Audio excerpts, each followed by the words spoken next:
یہ کہانی ایک دور دراز گاؤں کی ہے جہاں عجیب و غریب روایات اور خوفناک کہانیاں مشہور تھیں، مگر ان سب کہانیوں میں ایک داستان ایسی تھی جو محبت اور خوف کے بیچ الجھی ہوئی تھی۔ نادیہ اور شہزادے کی محبت کی داستان یہ کوئی عام محبت نہ تھی، بلکہ ایک ایسی کہانی تھی جس میں تقدیر نے ان دونوں کو آزمائشوں میں ڈال دیا تھا۔ نادیہ ہمیشہ اپنے خوابوں میں ایک پر اسرار شہزادے کو دیکھتی جو اسے اپنی طرف بلا رہا ہوتا۔ اس کی آنکھوں میں ایک عجیب کشش تھی، جیسے وہ نادیہ کو صدیوں سے جانتا ہو، جیسے وہ دونوں ایک ہی کہانی کا حصہ ہوں۔ نادیہ نہیں جانتی تھی کہ یہ خواب حقیقت بننے والا ہے اور ایک ایسی محبت میں بدلنے والا ہے جو عام انسانی محبت سے بالکل مختلف تھا۔ خوفناک حقیقت ہے، نادیہ کا گھر گاؤں کے کنارے ایک پرانے جنگل کے قریب تھا۔ گاؤں کے بزرگوں کا کہنا تھا کہ اس جنگل میں ایک پراسرار سانپ رہتا ہے جو صدیوں سے کسی انسان کو اپنی بیوی بنانے کا انتظار کر رہا ہے۔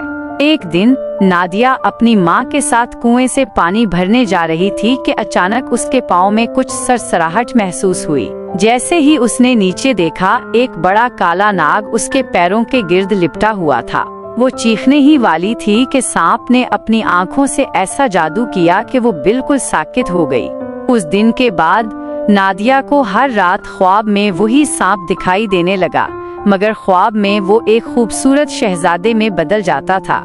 وہ نادیہ کو اپنی طرف بلاتا، اسے اپنی محبت کا یقین دلاتا، مگر نادیہ خوف زدہ تھی۔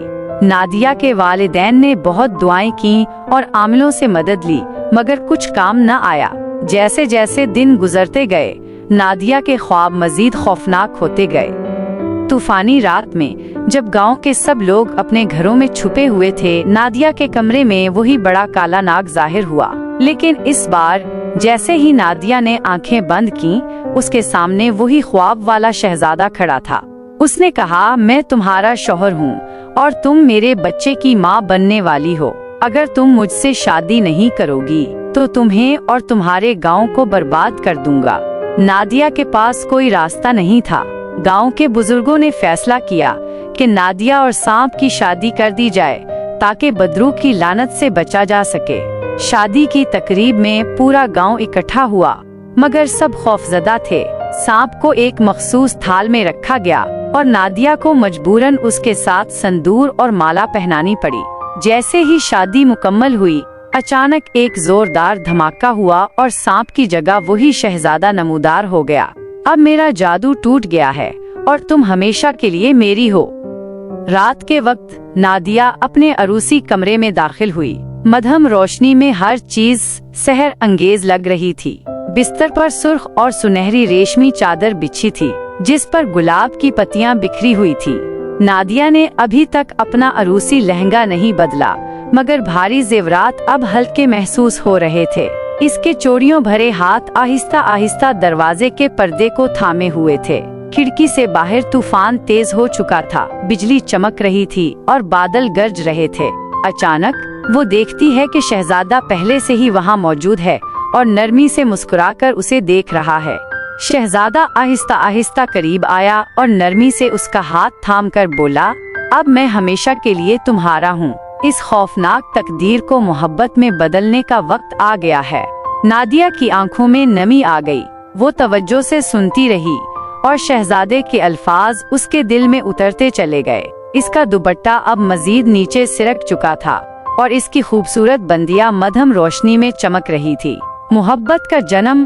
نادیہ کا چہرہ اس کی آنکھوں میں بے یقینی اور ایک نرم روشنی جھلک رہی تھی اور نرمی سے اس کی پیشانی پر بوسہ دیا۔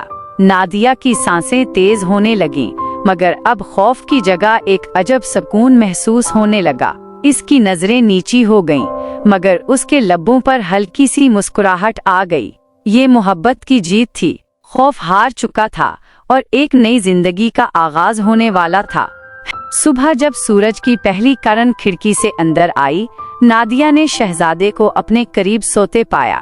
وہ ایک عام انسان کی طرح دکھ رہا تھا، مگر اس کی جلد پر سانپ جیسے نشان اب بھی موجود تھے۔ وقت گزرتا گیا اور نادیہ نے ایک عجیب و غریب بچے کو جنم دیا۔